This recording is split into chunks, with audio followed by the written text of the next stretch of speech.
Assalamualaikum warahmatullahi wabarakatuh.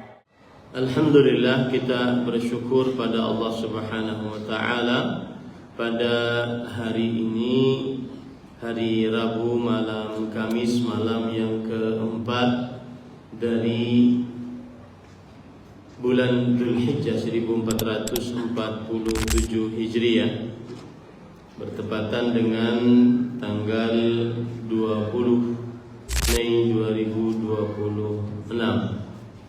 Kita dimudahkan oleh Allah Subhanahu wa taala untuk kembali duduk bersama di Masjid Imam Syafi'i, Banjarmasin, Kalimantan Selatan, dalam sebuah kajian membaca kitab Ushulul Iman fi Dhaw'il Kitabi was Sunnah, pokok-pokok keimanan dalam naungan cahaya Al-Quran dan Sunnah. Salawat dan salam semoga selalu Allah berikan kepada Nabi kita Muhammad sallallahu alaihi wa ala alihi wasallam, pada keluarga beliau, para sahabat, serta orang-orang yang mengikuti beliau sampai hari kiamat kelak. Dengan nama-nama Allah yang husna dan sifat-sifatnya yang ulia, kita berdoa, Allahumma inna nas'aluka ilman nafi'an wa rizqan tayyiban wa amalan mutaqabbala. Allahumma amin.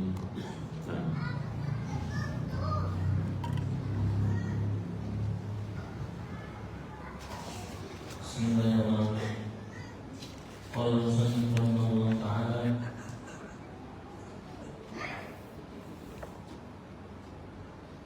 Al-Khamis, Al-Quran Al-Karim mustamilun ala wujuhi katsirin min al-i'jaz syar'a fiha ghairun min al-kutubi al-munazzah wa huwa fi al-jumlati al-mu'jizati al-'uzma wa hujjatillahi al-baligha al-damiyah allati ayyada biha nabiyyahu sallallahu alaihi wasallam wa asba'ahu ila qiyamis sa'ah ala ma rawa asy-shaykhani min hadithi Abi Hurairah an Nabi sallallahu alaihi wasallam qala ma min al-anbiya'i nabiyyun illa u'tiya min al-ayati ma mithlu amana alaihi al-bashar wa innama kana alladhi utituhu wahyan awhahu Allah ilayya fa arju an akuna aktharuhum tabi'an yawm al-qiyamah.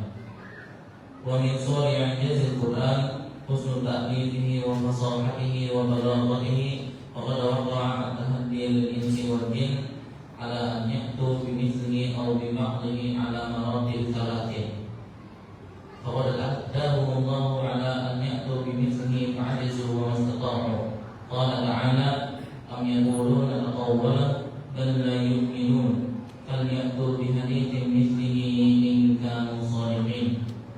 وقال عز وجل مقررا عجزهم عن ذلك مقررا عن ذلك قل إن اجتمعت الإنس والجن على أن يأتوا بمثل هذا القرآن لا يأتون بمثله ولو كان بعضهم لبعض ظهيرا.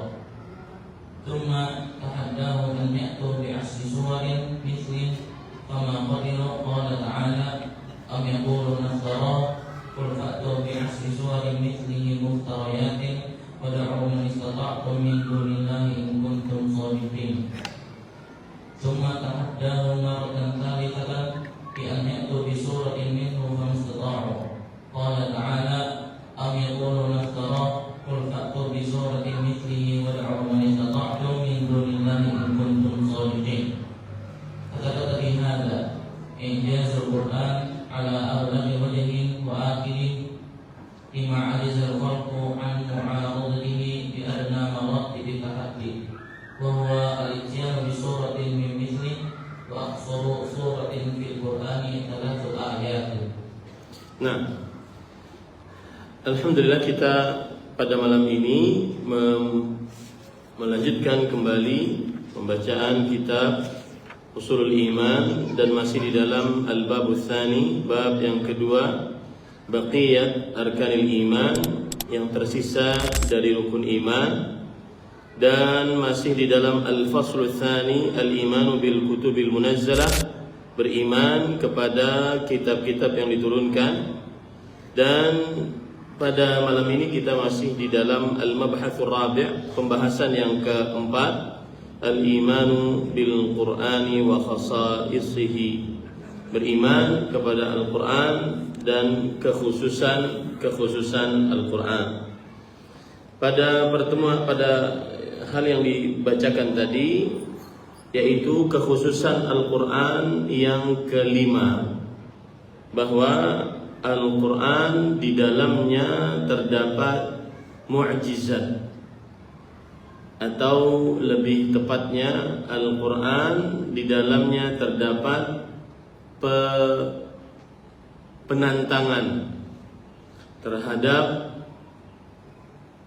orang-orang musuh-musuh Nabi Muhammad sallallahu alaihi wa ala alihi wasallam, yaitu siapa yang sanggup di antara mereka untuk mendatangkan seperti Al-Quran. Dan ini termasuk daripada mu'jizat Al-Quran. Makanya tadi disebutkan Al-Quran mengandung banyak sisi kemu'jizatan yang tidak dimiliki kitab-kitab yang diturunkan sebelum Al-Quran. Secara umum, Al-Quran adalah mu'jizat terbesar dan hujjah Allah yang sempurna lagi tetap ada. Yang dimaksud dengan mu'jizat terbesar adalah Al-Quran sesuatu yang di luar kebiasaan manusia, diberikan oleh Allah Subhanahu wa ta'ala kepada Nabi Muhammad sallallahu alaihi wasallam. Karena itulah arti dari mu'jizat, yaitu sesuatu yang di luar kebiasaan manusia yang diberikan oleh Allah kepada seorang nabi. Dan Al-Quran adalah mukjizat terbesar, dan tujuan dari mukjizat adalah penantangan kepada musuh-musuh Nabi dan Rasul tersebut agar bisa melawan dari mukjizat tersebut. Itulah bedanya antara mukjizat dengan karamah.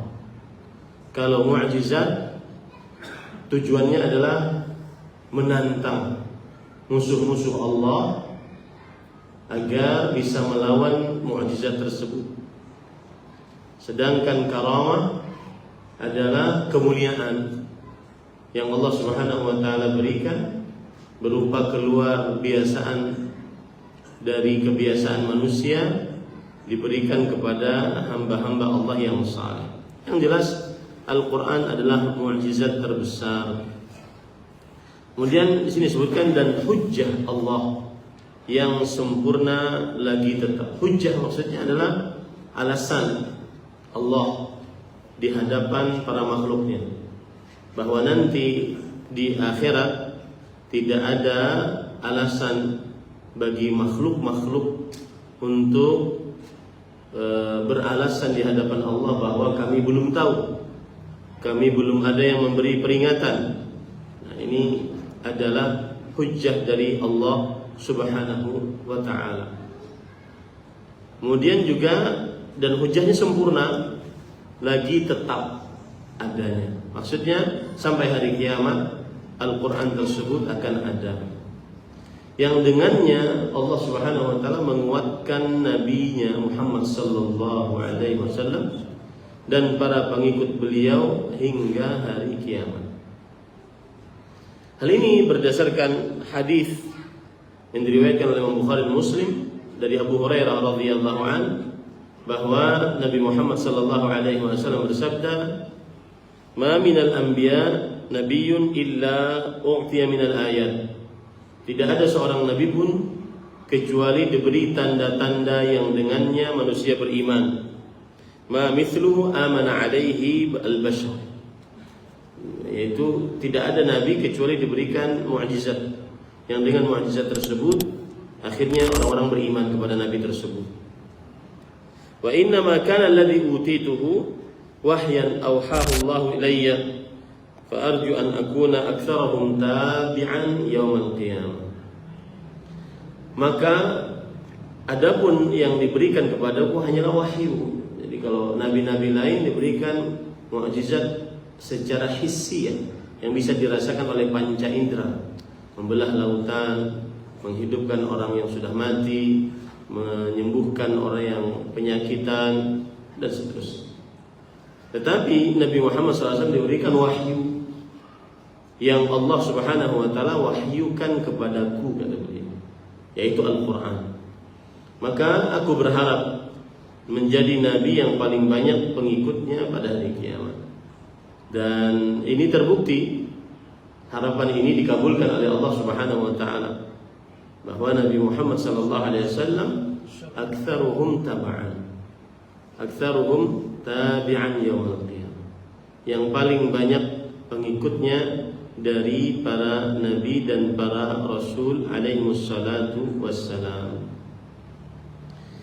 Nah, kemudian para ikhwan dirahmati oleh Allah Subhanahu wa taala,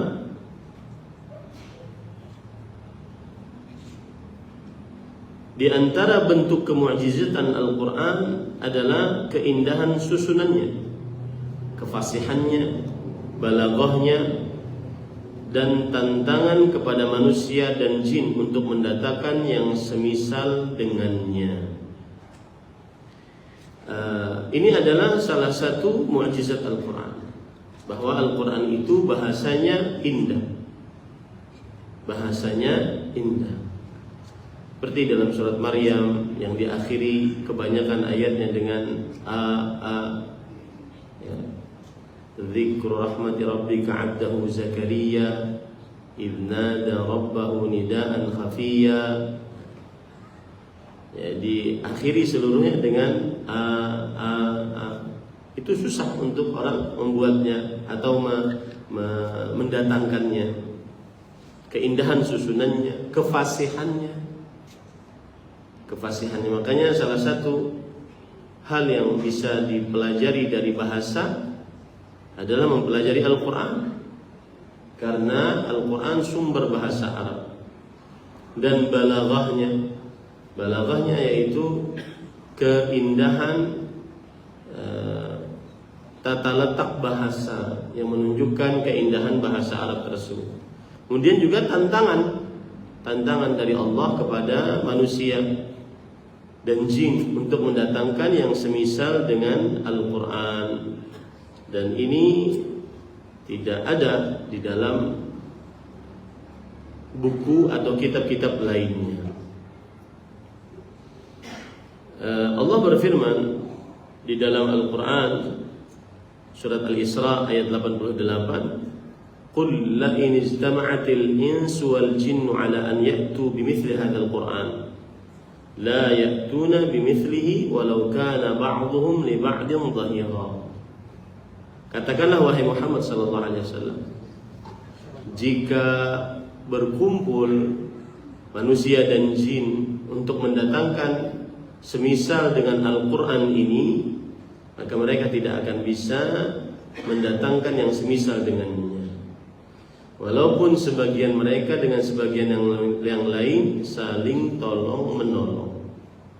Surat Al-Isra ayat 88. Ini pengabaran dari Allah Subhanahu wa taala bahwa manusia dan jin seluruhnya tidak akan sanggup mendatangkan yang semisal dengan Al-Quran, walaupun mereka saling tolong menolong untuk mendatangkan yang semisal dengan Al-Quran.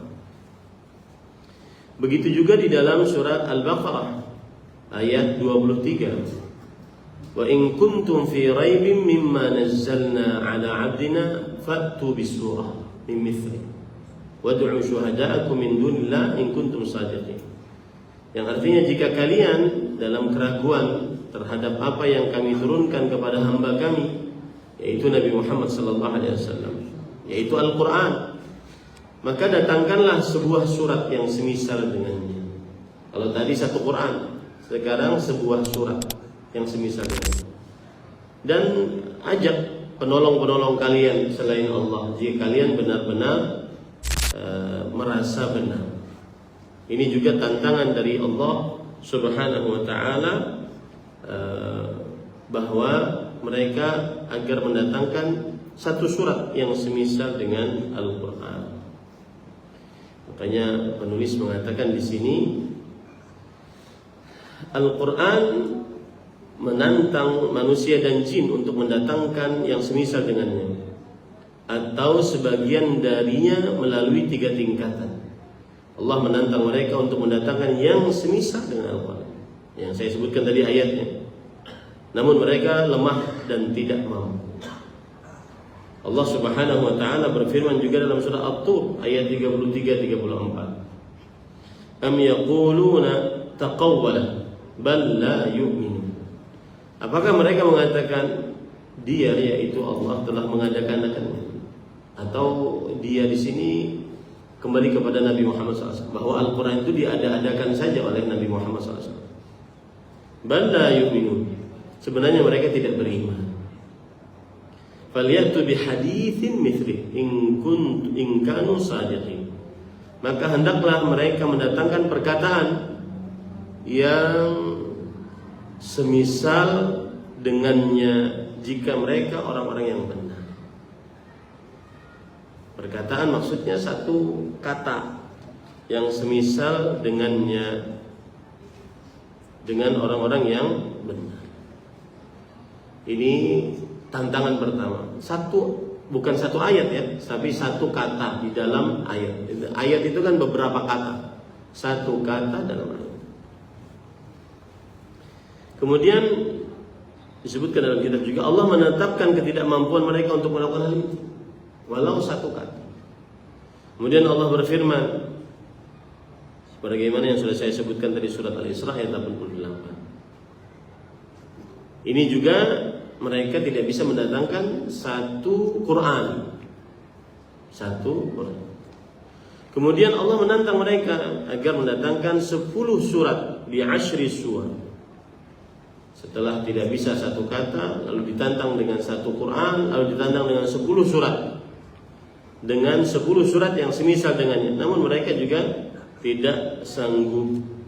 Allah berfirman di dalam surat Hud ayat 13, Am yaquluna taqawwalahu bal la am yaquluna iftara qul fa'tu bi 10 suwarin mithli muftariyatin wad'u man istata'tum min dunillahi in kuntum shadiqin. Allah berfirman, apakah mereka mengatakan dia yang mengada-ngada? Katakanlah, datangkanlah 10 surat semisal dengannya yang dibuat-buat, dan panggillah siapa saja yang kalian sanggup selain Allah. Dan jika kalian orang-orang yang benar. Surat Hud ayat 13. Itu 10 surat Allah tantang. Mereka juga tidak sanggup. Kemudian Allah menantang mereka ketiga kalinya agar mendatangkan satu surat yang semisal dengannya. Namun mereka pun tidak sanggup. Sebagaimana dalam surat Yunus ayat 38. Apakah mereka mengatakan dia telah mengada-ngadakannya? Katakanlah, datangkanlah satu surat, falyatu bi suratin mithli. Satu surat yang semisal dengannya. Panggillah siapa saja yang kalian sanggup selain Allah, jika kalian orang-orang yang benar. Jadi 3 tingkatan ya. Yang pertama disuruh mendatangkan yang semisal dengan Al-Quran. Yang kedua ya, disuruh mendatangkan yang semisal dengan 10 surat dari Al-Quran. Yang ketiga yang semisal dengan satu surat dari Al-Quran. Semuanya tidak bisa mereka lakukan.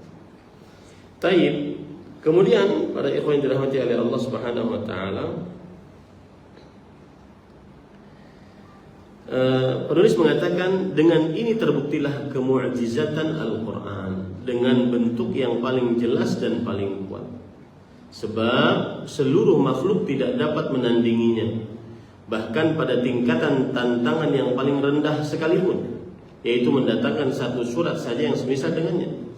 Padahal surat terpendek dalam Al-Quran hanya terdiri dari 3 ayat. Surat apa itu? Al-Ikhlas. Ikhlas, Al-Kautsar, inna a'tainaka al-kautsar fashalli li rabbika wanhar. Mereka tidak bisa mendatangkan hal tersebut.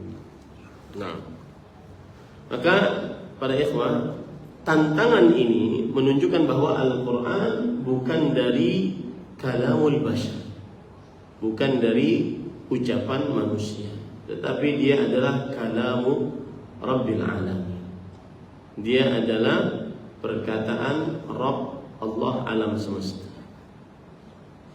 Karena kalau seandainya itu dari Nabi Muhammad SAW, atau seperti tuduhan mereka bahwa Nabi Muhammad SAW mendapatkan dari bisikan selain beliau, dari manusia, maka niscaya orang-orang yang ahli bahasa Arab, yang fasih, ahli balaghah dalam bahasa Arab, niscaya akan bisa mendatangkannya.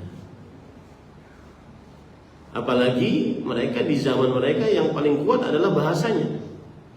Nah, ini para ikhwan yang dirahmati oleh Allah Subhanahu wa ta'ala. Jadi begitu cara berfikirnya. Kalau seandainya itu adalah bukan firman Allah, tetapi kalam Nabi Muhammad SAW, atau kalam manusia yang dibisikkan kepada Nabi Muhammad SAW, maka niscaya mereka akan bisa mendatangkan Al-Quran, atau yang 10 surat seperti Al-Quran, atau 1 surat seperti Al-Quran. Tetapi mereka tidak bisa mendatangkannya. Ini menunjukkan bahwa Al-Quran adalah kalam Allah. Padahal di zaman mereka yang sangat terkenal adalah al-fasah wal balaghah, kefasihan bahasa Arab mereka, keindahan bahasa Arab mereka. Tapi mereka tidak bisa mendatangkannya. Nah,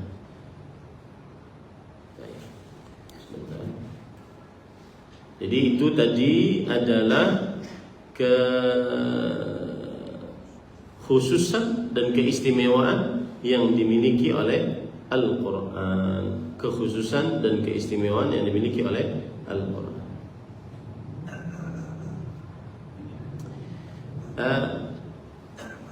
Ada sebagian ulama yang mengatakan mukjizat Al-Quran ada pada 4 bagian. Ini saya tambahkan dari kitab yang lain agar lebih luas ilmunya. Perhatikan perkataan Al-Hafidh Ibnu Hajar Al-Asqalani rahimahullah di dalam kitab beliau Fathul Bari, Syarah Sahih Bukhari. Wa qad jama'a ba'dhum i'jaz al-Qur'an fi 4 asya'. Dan sebagian ulama mengumpulkan kemu'jizatan Al-Quran pada 4 perkara. Ahaduha husnu ta'lifihi wal ti'amu kalimihi ma'al ijazi wal balaghah. Yang pertama adalah kebagusan kebagusan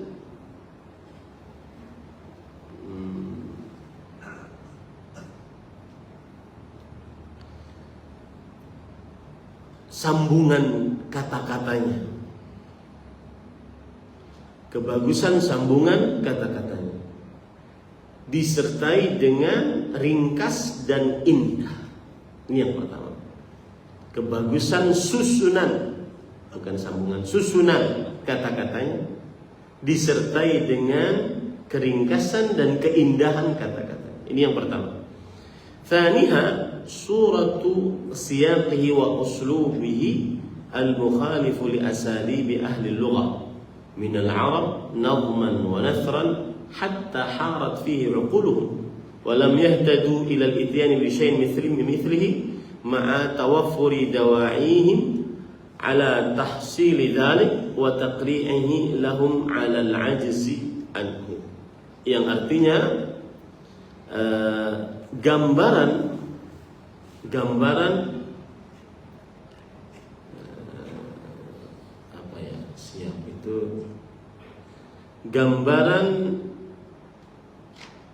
redaksinya, dan tata bahasanya yang berbeda dengan tata bahasa perkataan ahli balaghah dari orang Arab. ahli keindahan kata bahasa orang Arab.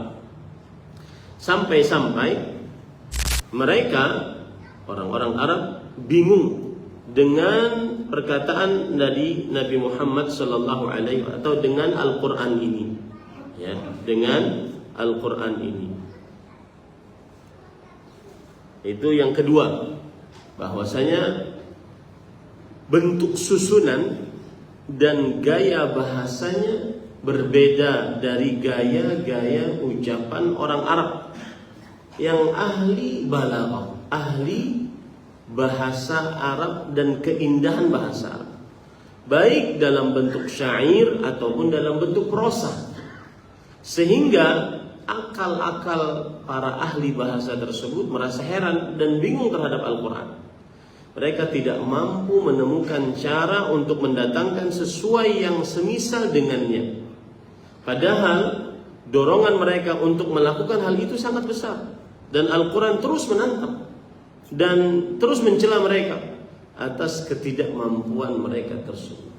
Ini yang kedua. Jadi susunan dan gaya bahasa Al-Quran yang tidak bisa ditandingi oleh orang Arab sekalipun.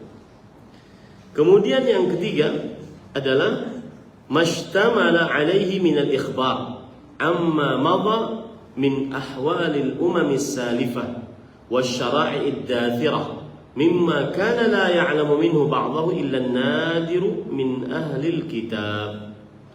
Yang artinya apa saja yang mengandung kabar-kabar terdahulu, yang mengandung kabar-kabar terdahulu dan syariat-syariat yang sudah berjalan terdahulu. Ada di dalam Al-Quran itu pemberitaan tentang peristiwa-peristiwa masa lalu, keadaan umat-umat terdahulu, syariat-syariat yang telah hilang, yang sebagian darinya tidak diketahui kecuali oleh sedikit sekali orang dari kalangan ahli kitab. Ini kan susah, nggak bisa dibuat-buat ya. Orangnya sudah tidak ada, tapi Al-Quran bisa menceritakan. Nah, itu yang ketiga. Yang keempat, al-ikhbar bima sayati minal kawain allati waqa'a ba'daha fil 'asr an-nabawi wa ba'daha ba'dahu. Yang artinya pemberitaan tentang perkara-perkara yang akan terjadi di masa depan, yang sebagian darinya telah terjadi pada masa Nabi Muhammad sallallahu alaihi wasallam dan sebagian lainnya terjadi setelah beliau. Itulah 4 mukjizat Al-Quran. Ya, kita ringkas dalam bahasanya. Yang pertama yaitu kebagusan penyambungan kata-katanya disertai dengan keringkasannya dan keindahan bahasa. Kemudian yang kedua adalah bentuk susunan dan gaya bahasanya.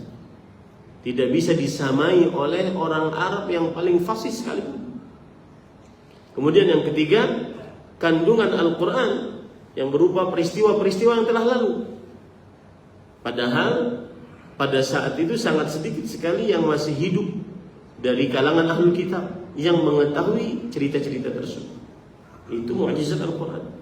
Yang keempat adalah pemberitaan tentang perkara-perkara yang akan terjadi masa depan, baik itu yang terjadi di zaman Nabi Muhammad SAW atau terjadi setelah Nabi Muhammad SAW meninggal.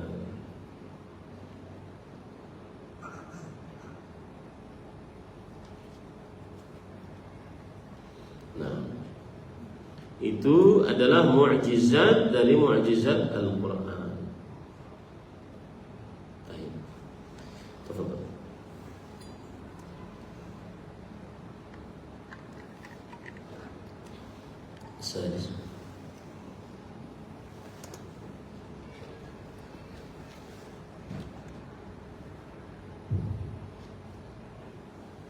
السادس أن الله تعالى بين في القرآن كل شيء مما يحتاج له الناس في أمر دينهم ودنياهم ومعاشهم ومعادهم.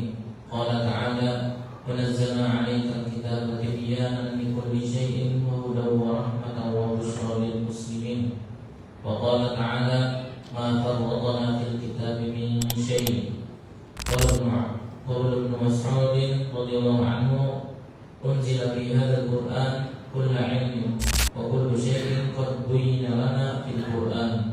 Nah, yang keenam, keistimewaan Al-Quran adalah menjelaskan segala sesuatu yang diperlukan oleh manusia, baik urusan agama, urusan dunia, urusan kehidupan, urusan akhirat, dijelaskan di dalam Al-Quran.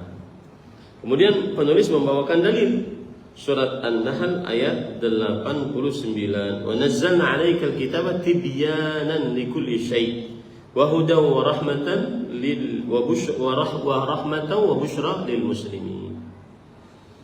Yang artinya, dan kami turunkan kepada engkau wahai Muhammad sallallahu alaihi wasallam Alkitab sebagai penjelas, tibyan, penjelas segala sesuatu, dan sebagai petunjuk, sebagai rahmat dan kabar gembira bagi kaum muslimin. Quran surah An-Nahl ayat 89. Para ikhwan yang dirahmati oleh Allah Subhanahu wa taala, ini adalah salah satu keistimewaan Al-Quran. Semuanya dijelaskan dalam Al-Quran. Ya, semuanya dijelaskan dalam Al-Quran. Tidak ada yang tersisa kecuali sudah dijelaskan oleh Allah Subhanahu wa taala di dalam Al-Quran. Kemudian juga penulis membawakan surat Al-An'am ayat 38, "Ma farratna fil kitabi min syai'." Yang artinya, dan tidaklah kami luput sesuatu pun dalam Al-Quran. Tidak ada sesuatu yang luput dari kami yang kami sebutkan di dalam Al-Quran. Kalau ada yang bertanya, kata ikhwan yang dirahmati oleh Allah Subhanahu wa taala, benarkah semuanya dijelaskan dalam Al-Quran? Maka jawabannya iya. Semuanya dijelaskan dalam Al-Quran. Baik dalam perkara agama, perkara dunia, jelaskan dalam Al-Quran. Taib.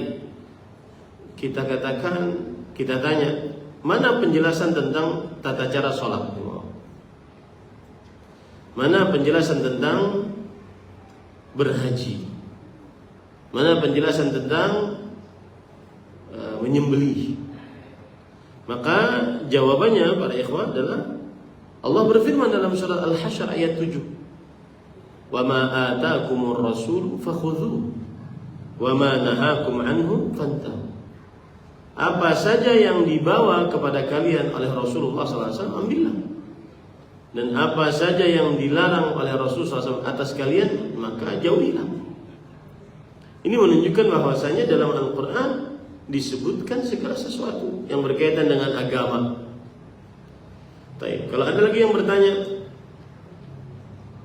perkara-perkara yang berkaitan dengan dunia, di mana disebutkan dalam Al-Quran? Adakah tata cara membuat badan sehat? Adakah tata cara membuat bangunan? Adakah tata cara membuat bendungan? Maka di dalam Al-Quran Allah Subhanahu wa taala berfirman, "Fas'alu ahla dzikri in kuntum la ta'lamun." Bertanyalah kepada orang yang mengetahui, mengilmui jika kalian tidak mengilmui. Ini dalil yang menunjukkan bahwa Al-Quran tibyan likulli syai'. Al-Quran adalah penjelas segala sesuatu. Kemudian penulis membawakan perkataan Abdullah bin Mas'ud. Abdullah bin Mas'ud ahli Quran. Abdullah bin Mas'ud adalah salah satu katabatil wahyi, orang yang menulis wahyu. Bahkan mushaf Abdullah bin Mas'ud salah satu yang menjadi rujukan. Bahkan Abdullah bin Mas'ud berkata, "Wallahi inni la'a'lamukum bi kitabillah. Walau kuntu a'lamu ahadan a'lama minni bi kitabillah tablughuhu al-madhi la ataitu." Demi Allah, aku adalah orang yang paling paham di antara kalian tentang Al-Quran. Kalau aku mengetahui ada orang yang lebih paham dariku tentang Al-Quran, dan aku bisa mendatanginya dengan menaiki onta, sungguh aku akan datangi dia. Benar nggak dia lebih paham daripada? Nah, itu perkataan dari Abdullah bin Mas'ud radhiyallahu anhu. Maka Abdullah bin Mas'ud berkata, "Unzila fi hadzal Qur'an kullu ilm wa kullu syai' qad bayyana lana fil Qur'an atau buyyina lana fil Qur'an." Dalam Al-Qur'an ini telah diturunkan seluruh ilmu dan segala sesuatu telah dijelaskan kepada kita dalam Al-Qur'an. Ini penjelasan dari Abdullah bin Mas'ud radhiyallahu anhu. السابع أن الله تعالى يسر القرآن للمتذكر أو المتدبر، وهذا من أعظم خصائصه. قال تعالى: ولقد يسرنا القرآن للذكر فهل من مدكر. وقال تعالى: كتاب أنزلناه إليك مبارك ليدبروا آياته وليتذكر أولو الألباب. قال مجاهد في تفسير الآية الأولى يعني هونا قراءة. وقال السدي يسن تلاوته على الألسن. وقال ابن عباس لولا أن الله يسره. وقال ابن عباس رضي الله عنه لولا أن الله يسره على لسان الآدميين ما استطاع أحد من الخلق أن يتكلم بكلام الله. وقد ذكر الطبري وغيره من أئمة التفسير أن تيسير القرآن يشمل تيسير اللفظ بالتلاوة وتيسير المعاني بالتفكر والتدبر والاتباع، وهو كذلك كما هو ملاحظ ومشاهد.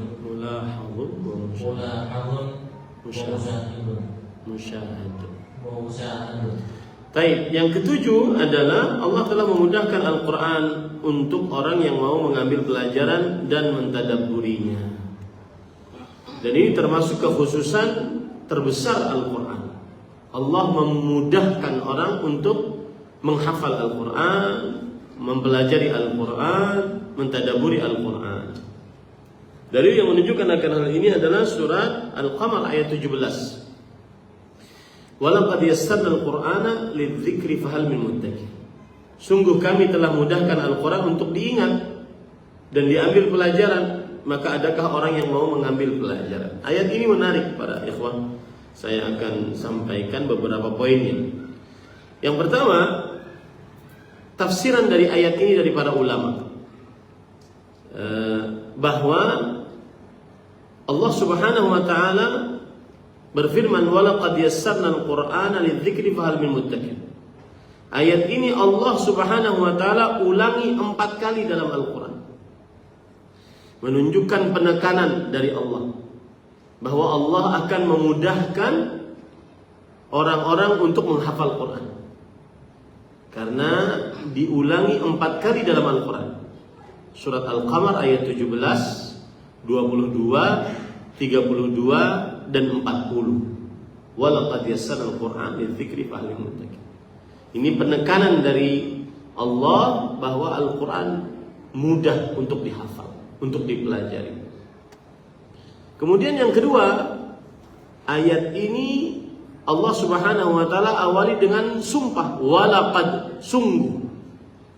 Ya, benar-benar, itu sumpah. Penekanan dari Allah Subhanahu wa taala. Kemudian yang ketiga, ayat ini Allah memakai dhamir, kata ganti besar. Yassarna, kami mudahkan. Disebut oleh para ulama at-ta'bir binunil 'azamah.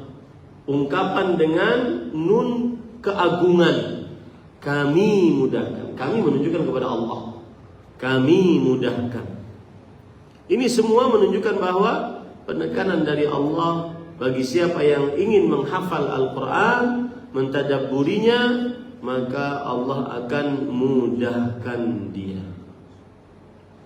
Dan para ikhwan yang dirahmati oleh Allah, perhatikan coba perkataan Imam Al-Qurtubi rahimahullah, ulama Islam abad ke-7 Hijriah, dalam kitab beliau Al-Jami' Ahkam Al-Quran, tafsir Al-Qurtubi. Beliau menafsiri ayat ini, sahalnahu lil hifdhi kami mudahkan Al-Quran untuk dihafal. Wa a'anna alaihi man arada hifdzah. Lihat. Dan kami akan tolong bagi siapa yang ingin menghafalnya. Kami akan tolongnya bagi siapa yang ingin menghafalnya. Fahal min talibin hifdzahu fayu'anu alaihi. Maka apakah ada orang yang mau menghafalnya, yang nanti akan ditolong? Jadi yang langkah pertamanya adalah dia niat menghafalnya. Karena kadang-kadang ada yang nggak niat menghafal, akhirnya nggak ditolong-tolong oleh Allah. Yang paling pertama adalah dia punya niat untuk menghafal atau tidak. Itu tafsiran dari Imam Al-Qurtubi rahimahullahu ta'ala. Bahkan ada perkataan menarik lagi yang dikatakan oleh Imam Abul Hasan Al-Mawardi, ulama Islam abad ke-5 Hijriah, wafat pada tahun 450 Hijriah, bermadzhab Syafi'i. Beliau berkata, min i'jazi taysiruhu ala jami'il alsinah. Termasuk kemudahan Al-Quran, termasuk kemu'jizatan Al-Quran adalah dimudahkannya Al-Quran dihafal melalui seluruh lisan. Melalui seluruh lisan. Ini tadi pagi saya sampaikan ke hadapan para santri. Agar semangat menghafal Quran. Ya. Karena ada sebagian orang yang punya kemampuan untuk menghafal tapi tidak semangat karena tidak mau capek. Ya, nggak ada belajar agama itu nggak bisa leha-leha. Man lam yadhuq dhullat ta'allumi sa'ah tajarra'a dhullal jahli kullat hayati. Siapa yang tidak merasakan letihnya belajar, padahal dia sebentar aja, nanti dia akan jadi orang alim. Maka tetapi karena dia tidak mau merasakan letihnya belajar, maka dia akan merasakan hinanya menjadi orang bodoh sepanjang hidupnya. Padahal belajarnya sebentar, kemudian letihnya sebentar, tetapi karena dia tidak mau sebentar tadi, akhirnya dia menjadi orang bodoh. Apalagi di zaman sekarang. Kemarin saya dikirimi di grup pesantren, kenapa dari mulai tahun 2020 sampai sekarang 2026, dan sekarang yang paling parah menurun orang yang mendaftar ke pesantren. Karena sudah berubah orientasi pendidikan, terutama di kalangan para wali santrinya. Sudah berubah. Agama bukan prioritas lagi. Yang menjadi prioritas adalah dunia. Dan sukses dunia itulah kesuksesan. Tapi kita yang di lembaga pesantren, kita akan tetap terus berjuang. Saya ngobrol sama keluarga di rumah. Bagaimanapun kita akan tetap terus berjuang.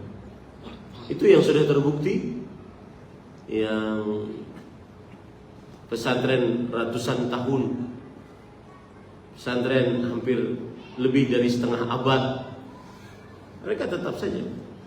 Tinggal kita mengikhlaskan niat menolong agama Allah, maka niscaya Allah akan menolongnya. Mengikhlaskan niat tidak mencari dunia di dalamnya, ya. Karena dari sekian banyak yang dianalisa, salah satu penyebabnya juga selain orientasi pendidikan tadi sudah berubah, salah satu penyebabnya juga adalah faktor ekonomi. Coba, faktor ekonomi yang paling parah tidak di zaman sekarang, mungkin zaman dulu. Tapi tetap saja mereka istiqamah. Ini saya tidak sepakat dengan kata-kata sebagian orang, bahkan sebagian ustaz yang mengatakan kalau pesantrenmu ingin tetap laku, maka harus mengikuti tren pasar. Ya, kita bukan dagang. Kita beramal untuk akhirat, menghasilkan calon-calon ahli agama. Nah, kalau seandainya tidak ada regenerasi, siapa yang mau duduk sini? Billahi alaikum, demi Allah, siapa yang mau duduk sini? Antum yang tidak belajar agama secara ahli tetap akan jadi jamaah sampai mati, tetap akan jadi jamaah.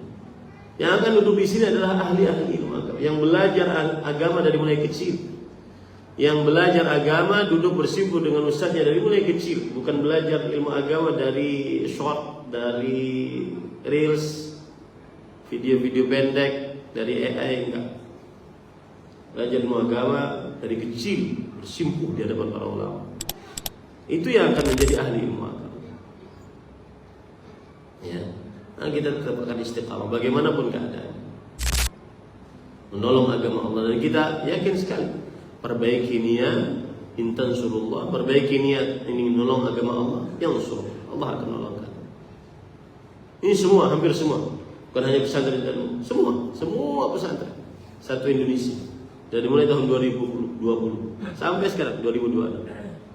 Nah, sebagian wali santri, sebagian kaum muslimin sudah berbeda orientasi pendidikan, apalagi dengan framing pesantren yang di dalamnya ada oknum-oknum pencabulan, pelecehan, perundungan terhadap santri-santrinya. Padahal dari sekian ratus ribu pesantren yang seperti itu hanya sekian berapa persen. Ya. Tetapi yang sukses-sukses, yang menghasilkan para orang-orang yang calon ahli agama, berakidah yang benar, beribadah sesuai dengan sunnah, berakhlak yang mulia, menghafal Al-Quran, lancar bahasa Arab yang merupakan bahasa agama Islam, ya, itu tidak terekspos. Jadi saya lihat ini adalah by design. Ini adalah memang dibuat oleh musuh-musuh kaum muslim agar melemahkan pemuda dan generasi-generasi kaum muslim. Nah, kembali ke permasalahan tadi, Imam Al-Mawardi mengatakan termasuk dari kemukjizatan Al-Quran dimudahkan untuk seluruh lisan, hatta hafidhahu al-a'jamiyul abkam, sampai dihafal oleh orang ajam yang benar-benar tidak bisa bahasa Arab, hafal Quran, tidak bisa bahasa Arab walau satu huruf pun, walau satu kata pun, tapi hafal Quran. Wala yuhfadhu ghairuhu minal kutubi kahifdhi, dan tidak ada kitab-kitab dari kitab-kitab suci yang dihafal seperti dihafalnya Al-Quran. Ini pada. Kemudian ini saya nasihatkan kepada jamaah saya bahwa hafalkan Al-Quran. Hafalkan Al-Quran. Karena para ulama mengatakan hifdzul Qur'anil azim huwa al-asl fi talaqqi. Menghafal Al-Quran yang mulia, dia adalah asal muasal di dalam belajar Al-Quran. Jadi dari mulai zaman dahulu, dari Allah berfirman kepada Jibril itu dengan hafalan. Jibril menghafalnya. Jibril menyampaikan kepada Nabi Muhammad SAW dengan hafalan. Nabi Muhammad SAW menyampaikan kepada para sahabatnya dengan hafalan. Para sahabatnya menyampaikan kepada tabi'in dengan hafalan. Para imam dengan hafalan. Sampai kita sekarang sebenarnya dengan hafalan. Mushaf, buku-buku mushaf yang ada dalam Al-Quran hanya sekedar memudahkan saja. Tetapi asal muasal belajar Al-Quran dengan hafalan. Dan itu disebutkan dalam Al-Quran. Surat Al-Ankabut ayat 19. Bal huwa ayatun bayyinah fi suduril ladzina utul ilm. Tetapi Al-Quran adalah ayat-ayat yang jelas di dalam dada-dada orang yang berilmu. Ini asal muasal Al-Quran, cara belajarnya adalah dengan hafalan. Ya, dengan hafalan. Rasul sallallahu alaihi wasallam bersabda dalam hadis qudsi riwayat Muslim, Allah berfirman, "Wa anzaltu 'alaika kitaban la yaghsiluhu al-ma." Aku turunkan kepada engkau sebuah kitab, tetapi kitab ini tidak bisa dibasuh dengan air. Taqra'uhu na'iman wa yaqdhana. Kamu membacanya dalam keadaan tidur atau dalam keadaan sadar. Maksudnya apa? Kata Imam Nawawi rahimahullah, "Anna al-Qur'an al-'azima mahfuzun fi as-sudur, la yatatarraqu adh-dhahab wa la yabqa 'ala marri az-zaman." Bahwa Al-Qur'an itu terjaga di dalam dada, tidak terbesit, hilang dari dadanya, dan akan tetap sepanjang masa. Ya, asal muasal Al-Quran, belajar Al-Quran itu dengan hafalan. Ini para ikhwan yang dirahmati oleh Allah. Maka saya nasihatkan kepada jamaah sekalian, hafal Al-Quran, hafalkan Al-Quran. Ya, walau satu ayat sehari semalam, satu ayat, masa nggak bisa satu ayat? Yasin. Satu ayat. Betul nggak? Itu satu ayat. Nun. Itu satu ayat lah. Alif Lam Mim, itu satu ayat. Masa gak bisa hafalkan Al-Quran? Ya. Bagaimana nanti kita akan berhadapan dengan Allah Subhanahu Wa Taala? Mereka akan ditanya oleh Allah Subhanahu Wa Taala. Yus'alu an umrihi fima afna. Tentang umurnya dia habiskan untuk apa? Umurnya dia habiskan untuk apa? Masa selama 60, 50, 60, 70 tahun hafal cuma qul huwallahu ahad, qul a'udzu birabbil falaq, qul a'udzu birabbin nas. Tambah surat paling favorit Inna A'taina. Itu pun warisan TK atau TPQ di Imam Syafi'i. Ya, saya ngajak pada jamaah sekalian hafalkan Al-Quran. Dan para ikhwan yang dirahmati oleh Allah Subhanahu Wa Taala, Imam Ibnul Jazari mengatakan, "Thumma innal i'timada fi naqlil Quran ala hifdzil qulubi was sudur, la ala hifdzil masahif wal kutub." Kemudian yang menjadi standar di dalam penukilan Al-Quran kepada yang lainnya adalah penukilan hafalan di dalam dada dan di dalam qalbu, bukan hafalan di dalam buku-buku mushaf. Nanti ada saja orang-orang yang nyeleneh mengatakan akan nggak wajib. Maka para ikhwan yang dirahmati oleh Allah, yang seperti ini nggak usah dijawab. Nabi Muhammad SAW memerintahkan para sahabatnya untuk menghafal Quran, dan membedakan para sahabatnya yang banyak hafalannya dengan yang tidak banyak hafalannya. Dikasih bendera peperangan yang paling banyak hafalan Al-Quran oleh Rasulullah SAW. Diutus menjadi seorang pendakwah ke sebuah daerah yang paling banyak hafalan Al-Qurannya. Yang paling layak untuk menjadi imam, yang paling banyak hafalan Al-Qurannya. Yang lebih dahulu dikubur pada peperangan Uhud, kan karena yang banyak meninggal 70 orang, maka disediakan sebuah lubang besar, maka ditumpuk di situ mayatnya, para syuhadanya. Yang paling dahulu dimasukkan adalah yang paling banyak hafal Al-Qur'annya. Ini pada ikhwan yang dirahmati oleh Allah. Bahkan Rasul sallallahu alaihi wasallam menikahkan seorang lelaki dengan hafalan Al-Qur'an. Ya. Ini hafalkan Al-Qur'an pada ikhwan. Dan menghafal Al-Quran lebih afdal daripada menghafalkan manakib para wali. Wali murid, wali santri, ya, menghafal Al-Quran. Coba sekarang lihat, bikin sensus di tengah kaum muslimin. Berapa banyak majlis-majlis pengajaran Al-Quran dibanding dengan berapa banyak majelis-majelis pembacaan manaqib. Itu yang surat Yasin yang dibaca setiap malam Jumat. Ya, seharusnya dibacakan tafsirnya, ditadarusi. Sebagaimana perkataan Al-Fudail bin Iyad rahimahullah, beliau mengatakan, "Inna Allah anzal al-Quran liyu'mala bih." Allah itu menurunkan Al-Quran untuk diamalkan. Cara mengamalkannya bagaimana? Baca dulu, baru dipahami, baru jadi ilmu, baru diamalkan. Tetapi apa yang terjadi kata Fudail bin Iyad atau Al-Hasan Al-Basri rahimahullah? Fattakhadha an-nasu qira'atahu amalan. Tetapi orang-orang sekarang menjadikan bacaannya sebagai amalan. Bacaannya sebagai amalan. Berapa kali hatam, berapa kali hafal. Bacaannya sebagai amalan. Maka membaca bagus, tapi yang paling utama darinya adalah memahaminya kemudian mengamalkan. Hafalkan Al-Quran para ikhwan.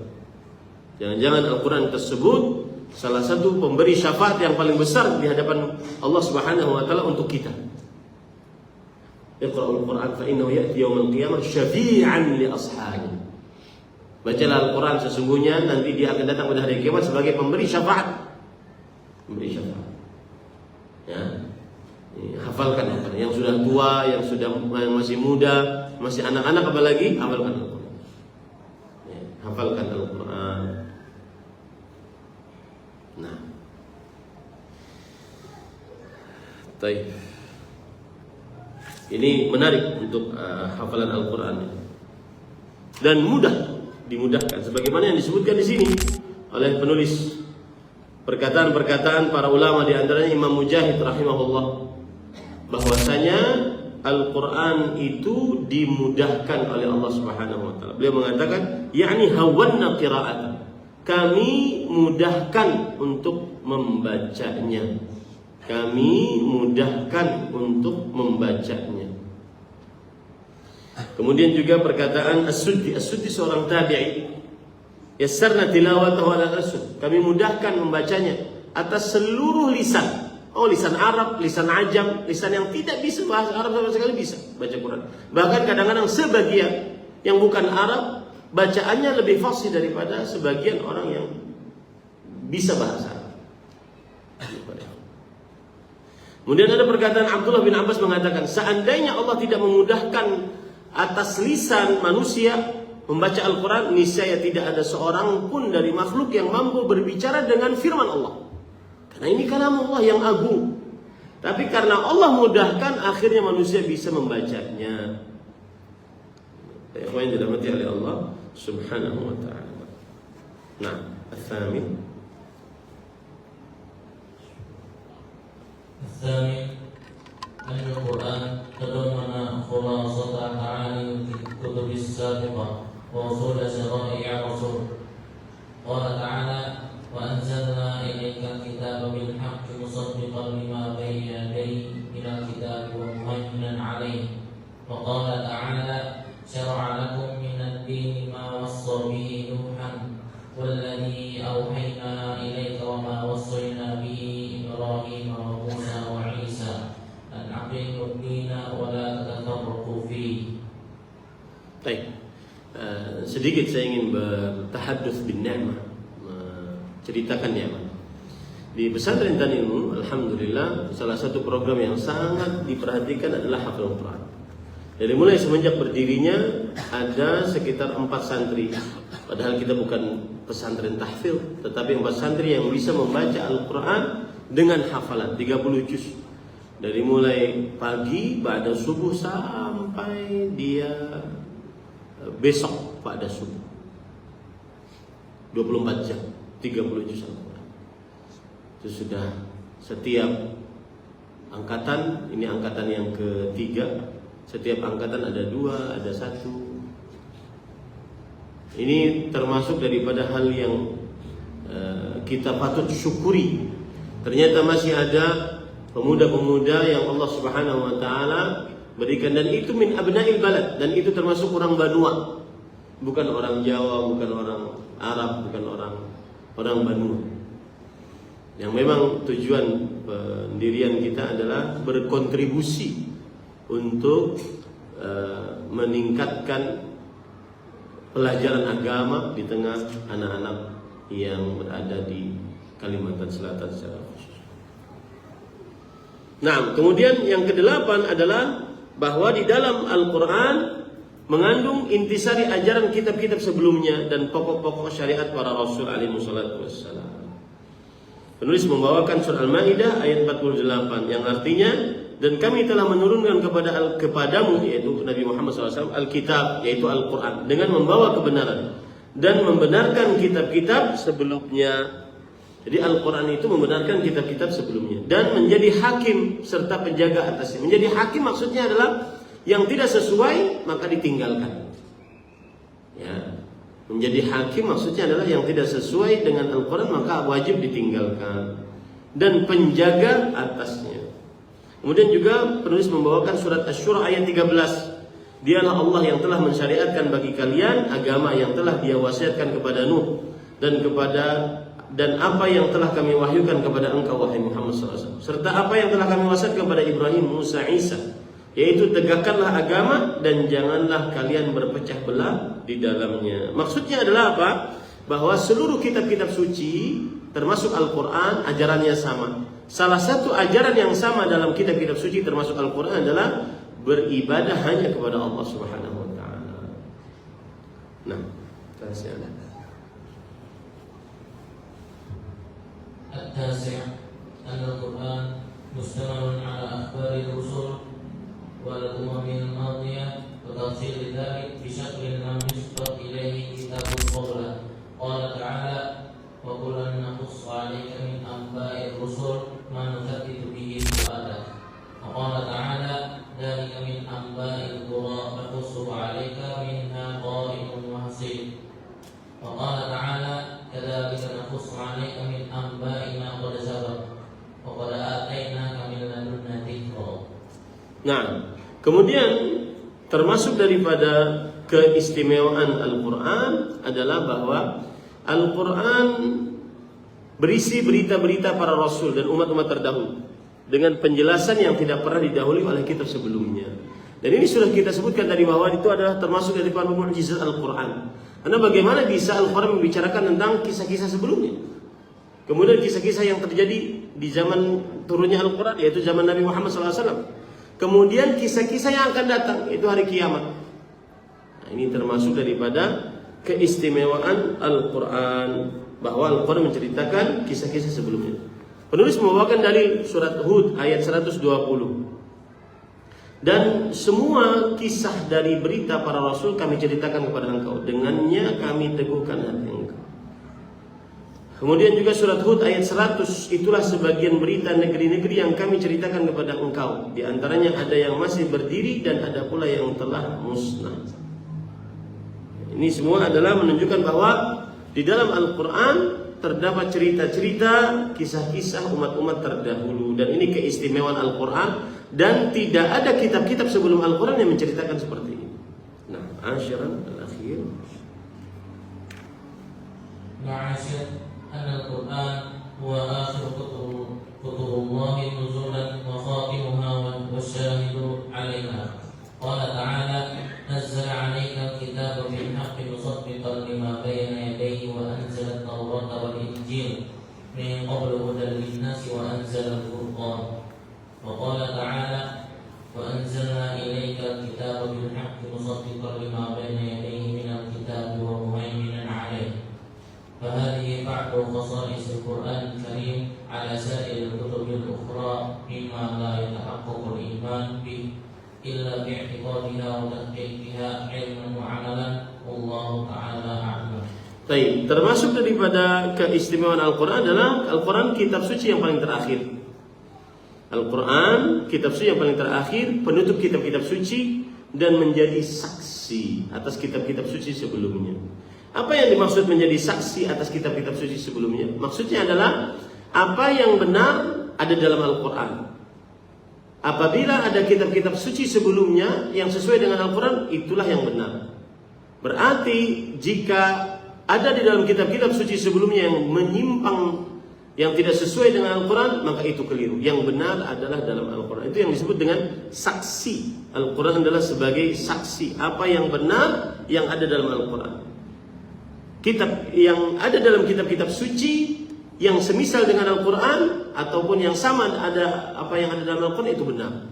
Yang menyimpang dan tidak sama dan menyimpang dari Al-Quran, maka itu keliru, karena Al-Quran adalah saksi atas kitab-kitab sebelumnya. Kemudian penulis membawakan surah Ali Imran ayat 3 sampai 4. Dan itulah dari keistimewaan Al-Quran dari kitab-kitab suci lainnya.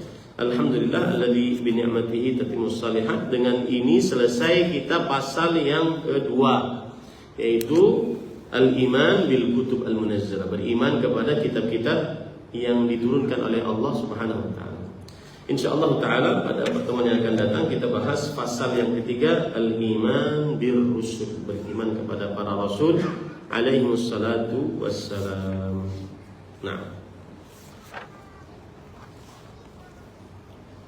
kita masuk kepada sesi pertanyaan.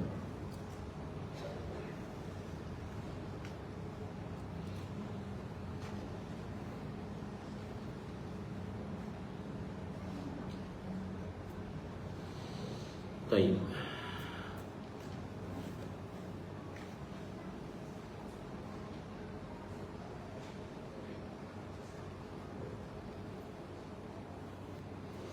Pertanyaan pertama pada ikhwan yang dirahmati oleh Allah Subhanahu wa taala dari plus 628141354 sekian Saya mau tanya, apakah niat puasa Dzulhijjah bisa digabung dengan niat bayar puasa Ramadan saat hamil melahirkan untuk wanita? Apa harus berbeda hari? Tidak boleh digabung. Para ikhwan yang dirahmati oleh Allah Subhanahu wa taala, menggabung niat puasa Dzulhijjah dan niat qada Ramadan, sebelumnya saya ingin menekankan dulu bahwa berpuasa di 10 hari pertama bulan Dzulhijjah adalah salah satu amalan yang sangat dianjurkan. Hal ini berdasarkan hadis dari Abdullah bin Abbas, "Ma min ayyamin al-'amalu shalihu fihinna ahabbu ila Allah min hadhihi al-ayyamil 'ashr." Tidak ada hari-hari beramal saleh di dalamnya lebih dicintai oleh Allah Subhanahu wa taala dibandingkan beramal saleh di 10 hari pertama bulan Dzulhijjah. Dan termasuk amal saleh adalah berpuasa. Karena Rasulullah sallallahu alaihi wasallam bersabda, "Man shama yawman fi sabilillah ba'adallahu bainahu wa bainan nar 70 kharif." Barang siapa yang berpuasa 1 hari di jalan Allah, maka Allah Subhanahu wa taala akan jauhkan dia dari api neraka selama 70 tahun perjalanan. Ini menunjukkan bahwa puasa adalah amal saleh. Maka sangat dianjurkan untuk dilakukan di 10 hari pertama bulan Dzulhijjah. Karena beramal saleh di 10 hari pertama bulan Dzulhijjah termasuk yang sangat dicintai oleh Allah Subhanahu wa taala. Baik. Bolehkah berpuasa dari tanggal 1 sampai tanggal 9? Jawabannya boleh. Karena Rasulullah SAW yasumu tis'an min Dzulhijjah. Ada lafaz hadis begitu. Adalah Rasulullah SAW berpuasa 9 hari dari bulan Dzulhijjah. Boleh. 1 sampai 9. Apalagi tanggal 9 Dzulhijjah, yaitu hari Arafah, bagi yang tidak menunaikan ibadah haji. Dalam hadis riwayat Muslim, Rasulullah SAW bersabda, "Siyamu yaumi Arafah ahtasibu 'ala Allah an yukaffira as-sanata allati qablahu wa allati ba'daha." Berpuasa pada hari Arafah, aku berharap kepada Allah untuk menghapuskan dosa-dosa 1 tahun sebelumnya dan 1 tahun setelah. Sangat dianjurkan. Dan keliru yang mengatakan hadisnya lemah. Ya, keliru yang mengatakan hadisnya lemah. Nah, sekarang pertanyaannya, orang ini ingin berpuasa di 10 hari pertama bulan Dzulhijjah, tapi sekalian ingin mengqadha puasa bulan Ramadan. Maka jawabannya boleh, tapi dengan catatan dia meniatkan puasa qadha Ramadan. Dia meniatkan puasa qadha Ramadan. Dan mudah-mudahan itu sudah termasuk dari pahala berpuasa 10 hari pertama bulan Dzulhijjah. Kemudian pertanyaan selanjutnya, plus 62 897 95 95 sekian. Bagaimana praktek ritual sunnah muqayyad takbir selepas sholat wajib di hari-hari tasyrik 9 sampai 13 Dzulhijjah? Apakah langsung atau diawali baca zikir habis sholat, istighfar, Allahumma antas salam, lalu 3 kalimat tasbih, tahmid, takbir? Maka jawabannya pada ikhwan yang dirahmati oleh Allah Subhanahu wa taala, ini juga saya ingin tekankan dulu bahwa Rasulullah sallallahu alaihi wasallam bersabda dalam hadis Abdullah bin Umar radhiyallahu anhu, riwayat Imam Ahmad, "Ma min ayyamin a'zamu 'inda Allah min hadhihi al-ayyam al-'ashr. Fa'akthiru fihinna min at-tahlil wat-takbir wat-tahmid wat-tasbih." Tidak ada hari-hari yang paling agung di sisi Allah dan paling dicintai oleh Allah untuk beramal saleh di dalamnya. Maka perbanyaklah di dalamnya untuk memperbanyak takbir, tahmid, tahlil, tasbih. Allahu akbar, Allahu akbar, la ilaha illallah, wallahu akbar, Allahu akbar, walillahil hamd. Ini adalah hari-hari zikir. Bahkan Abdullah bin Umar, Abu Hurairah radhiyallahu anhuma yadhhabani ila as-suq. Pergi berdua ke pasar. Fayukabbiran wa yukabbirun nasu ma'ahuma. Lalu mereka berdua bertakbir di pasar. Maka kemudian orang-orang pun baru ingat bahwa ini adalah hari-hari takbir. Maka akhirnya manusia pun pada bertakbir. Ya, pada bertakbir. Begitu juga para tabi'in.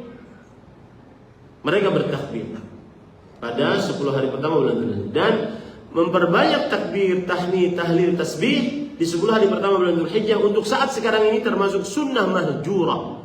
Ajaran Rasul yang dijauhi oleh sebagian kaum muslimin. Lihat saja, tidak ada terdengar kan? Tidak ada terdengar. Harusnya tuh masjid-masjid sebarkan takbir, ya. Pagi-pagi, pada subuh misalkan, atau pada asar misalkan, takbir. Ya, ini termasuk daripada sunnah Rasul Sallallahu Alaihi Wasallam. Disebut dengan takbir yang mutlak, takbir yang sangat dianjurkan tetapi tidak ada batasannya. Mulai kapan banyak bertakbir? Dari mulai tanggal 1 Dzulhijjah sampai nanti tanggal 13 Dzulhijjah. Disunnahkan untuk memperbanyak takbir. Di sana ada takbir yang dalil yang menunjukkan akan hal itu dari Al-Qur'an adalah Allah berfirman wadzkurullah fi ayyamin ma'dudat. Berzikirlah kepada Allah pada hari-hari yang berbilang. Surat Al-Baqarah ayat 203. Kemudian Abdullah bin Abbas radhiyallahu anhu mengatakan al-ayyam al-ma'dudat ayyamut tasyrik. Hari-hari yang berbilang itu adalah hari-hari tasyrik, berarti 11, 12, 13. Itu juga hari-hari yang sangat dianjurkan untuk memperbanyak takbir. Dan itu adalah takbir yang mutlak, yang umum, yang bebas, kapan saja, di mana saja, dari mulai tanggal 1 sampai tanggal 13. Di sana ada takbir yang muqayyad. Takbir yang muqayyad, yang terbatas. Sebagian ulama berbeda pendapat dalam masalah ini. Ada yang mengatakan dari mulai pagi hari tanggal 9 Dzulhijjah, hari Arafah, ba'da subuh, maka memperbanyak takbir. Ada yang mengatakan dari mulai 8 malam, ketika 8 malam terbenam matahari, maka itu mulai tanggal 9 Dzulhijjah, maka memperbanyak takbir. Yang jelas memperbanyak takbir di hari Arafah, di hari Nahar, di hari tasyrik. Hari Nahar itu tanggal 10, hari Arafah tanggal 9, di hari-hari tasyrik tanggal 11, 12, 13. Memperbanyak takbir. Nah, lalu tata caranya bagaimana? Tata caranya belum ada tata cara yang khusus untuk takbir muqayyad yang terbatas tadi. Yang jelas setelah sholat berzikir dulu, berzikir sholat, lalu setelah itu dia bertakbir, atau dia bertakbir dulu kemudian berzikir sholat. Tidak ada tata cara khusus yang menunjukkan akan hal tersebut. Wallahu a'lam. Boleh saja salam, kemudian baca istighfar, kemudian Allahumma antas salam minkas salam tabaraka ya dzal jalali wal ikram, kemudian setelah itu bertakbir. Lalu setelah itu nanti setelah selesai misalkan beberapa kali takbir, baru setelah itu bertasbih, tahmid, kemudian takbir. Yaitu 33, kemudian la ilaha illallah wa la syarika lahu mulkul hamdu ala kulli syai'in qadir, kemudian ayat kursi, kemudian al-ikhlas, al-falaq, an-nas. Seperti itu tata caranya. Tapi belum ada dalil khusus yang apakah setelah salam, sebelum zikir salat, tidak ada dalil khusus. Wallahu a'lam.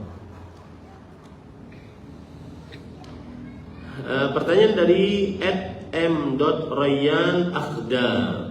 Di kampung saya banyak masjid yang berada di pinggir jalan dan tidak jarang ada kuburan di sekitarnya. Ada yang di samping, bahkan ada yang di area kiblat masjid dengan jarak 5 meter.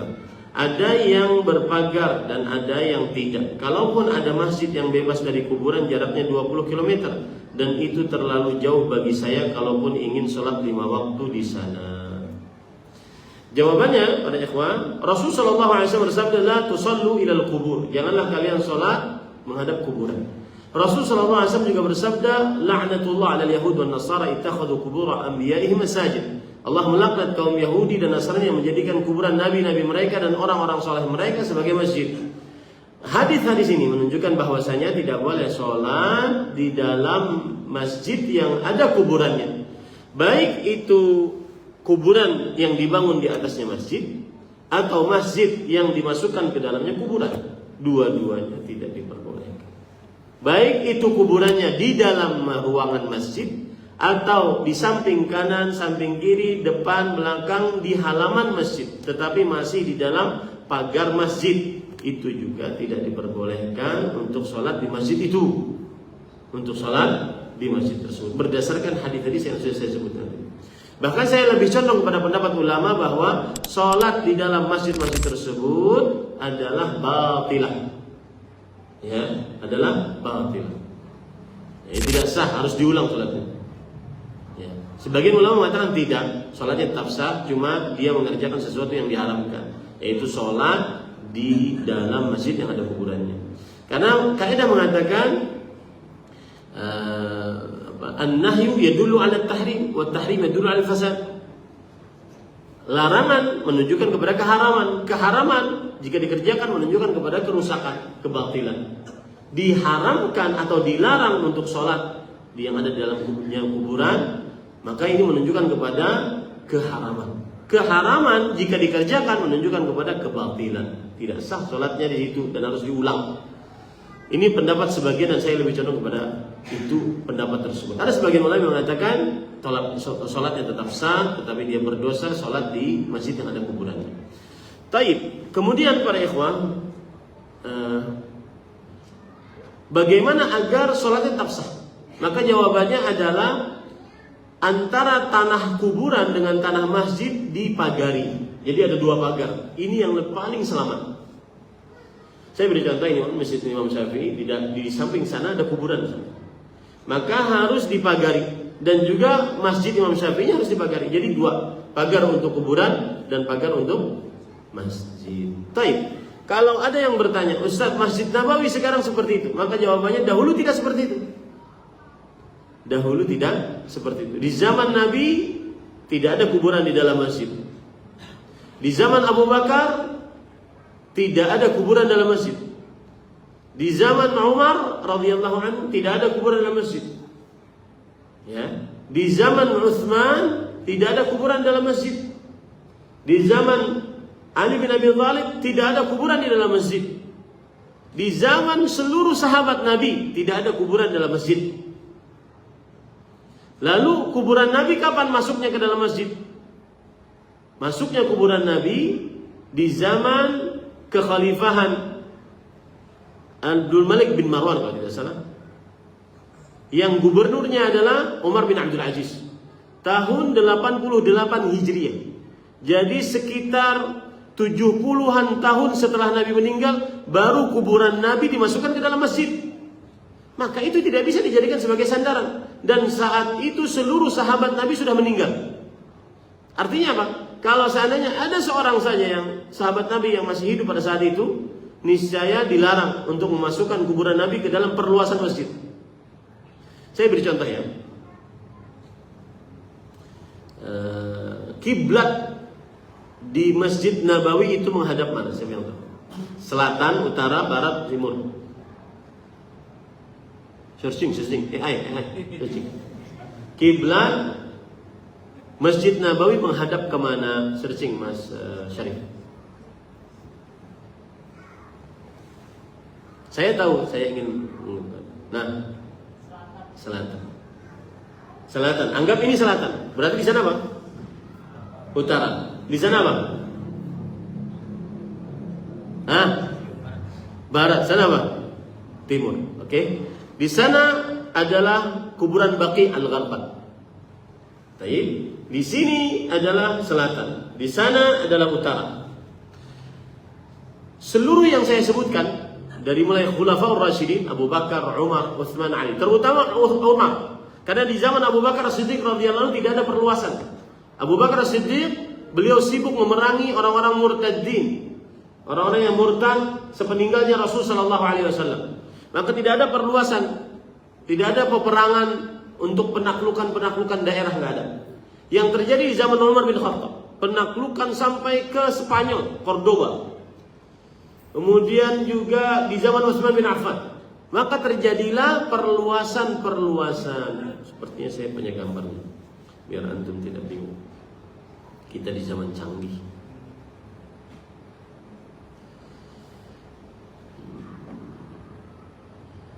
Terjadilah perluasan di zaman para sahabat Nabi. Yaitu di zaman Utsman bin Affan, ya, perhatikan.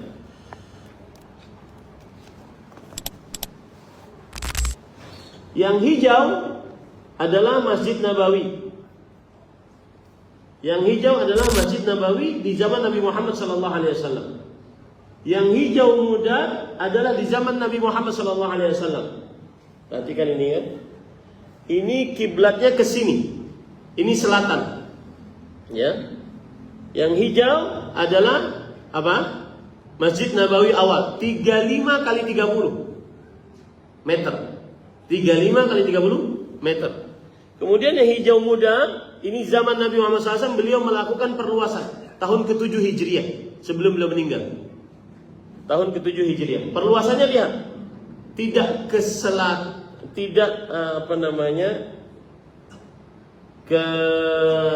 ini selatan, ini utara, ini timur, ini barat.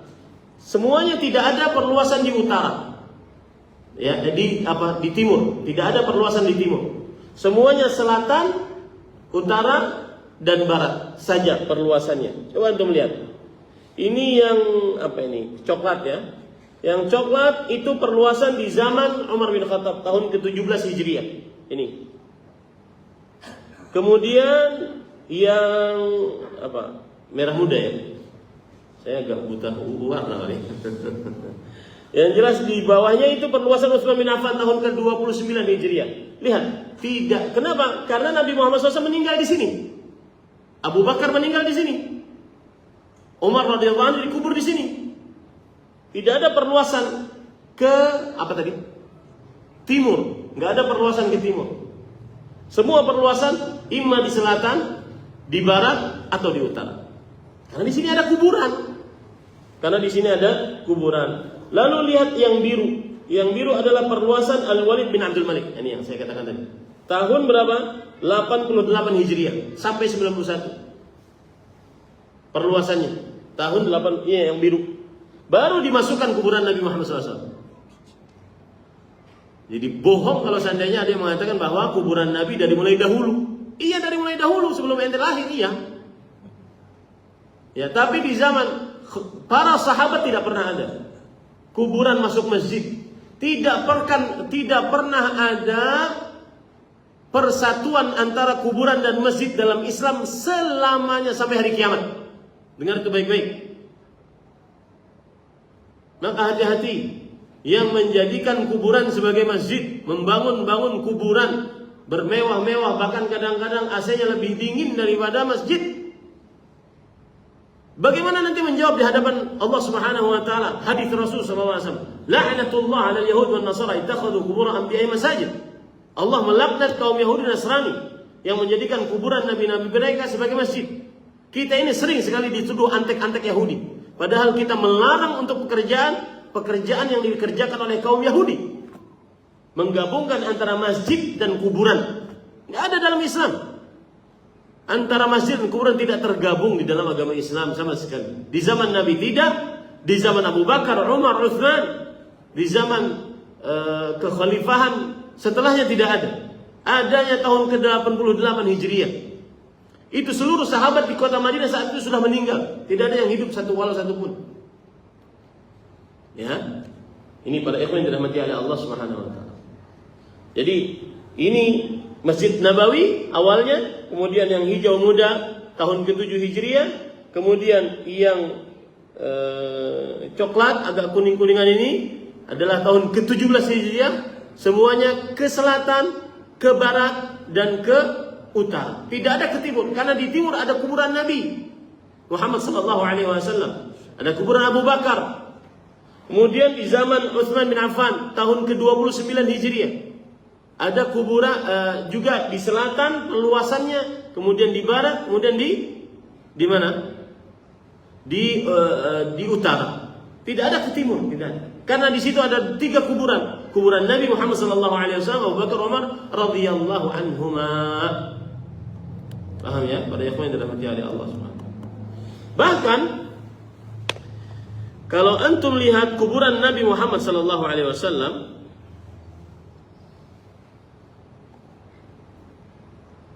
nih,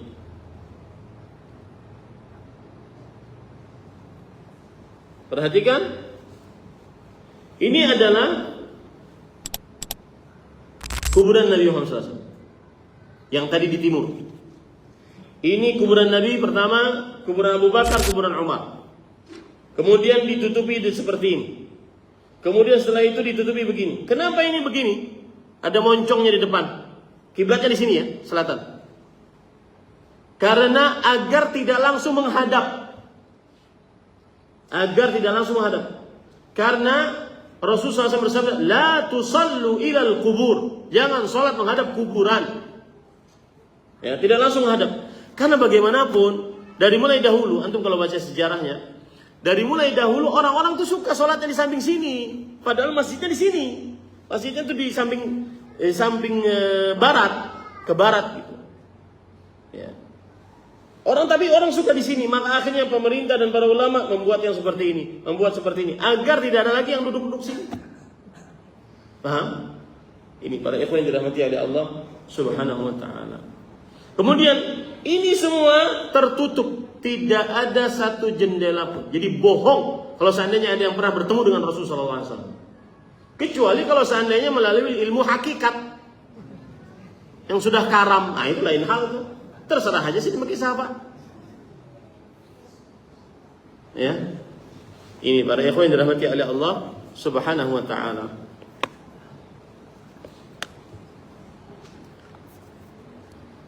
Nah, itu pertanyaan. Jadi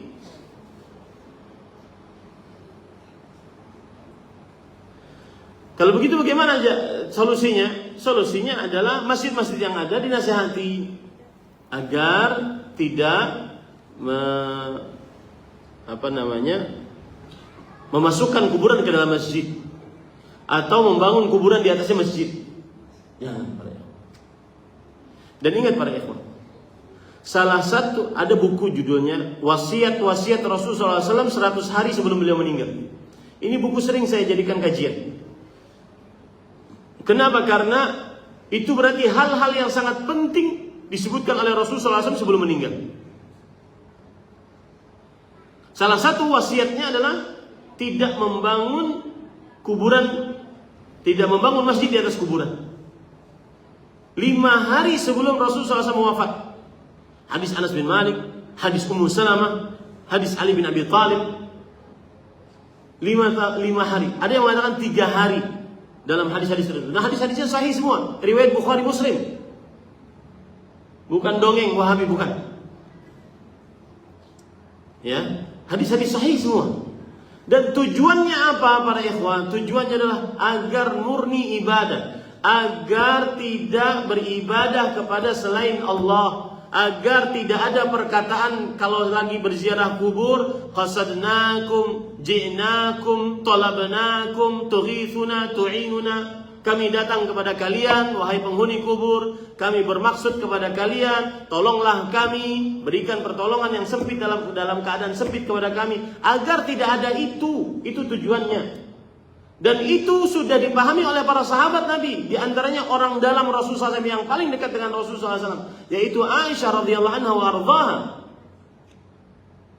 Agar tidak terjadi berdoa kepada selain Allah, dan sudah terjadi karena tidak taat kepada Rasulullah SAW.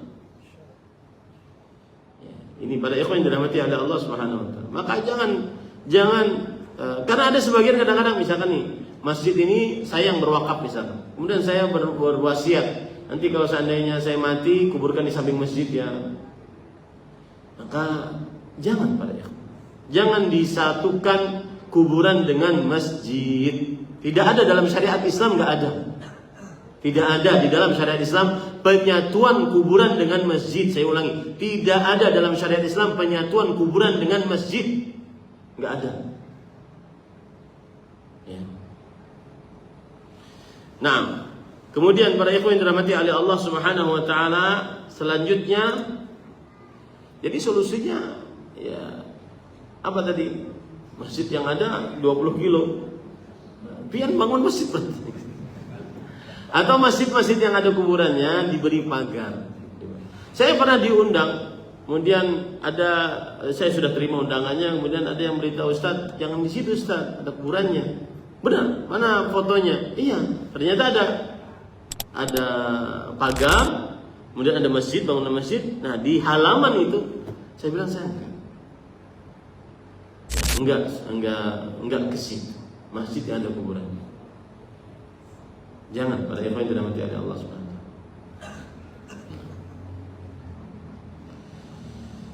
Wallahu a'lam. Bagaimana jika seorang wanita takut untuk menikah karena problem keluarga? Apakah ini bagian dari waswas syaitan? Iya, ini waswas syaitan. Maka jawabannya adalah menikahlah jika memang sudah mampu bagi laki-laki. Ya ma'syarasy syabab man istata'a minkumul ba'a falyatazawwaj. Wahai para pemuda, jika kalian sanggup untuk menikah, menikahlah. Ba'ah di sini adalah biaya pernikahan. Ada yang mengatakan begitu. Ba'ah di sini adalah bersetubuh. Ada yang mengatakan seperti itu dari para ulama rahimahullah. Menikah. Apalagi di zaman sekarang. Zaman yang banyak syahwat tersebar. Jangankan antara syahwat laki-laki dan perempuan, antara laki-laki dengan laki-laki. Subhanallah, melambai-lambai sih. La haula wala quwwata illa billah. Waktu habis ternyata. Mohon maaf kalau tidak bisa.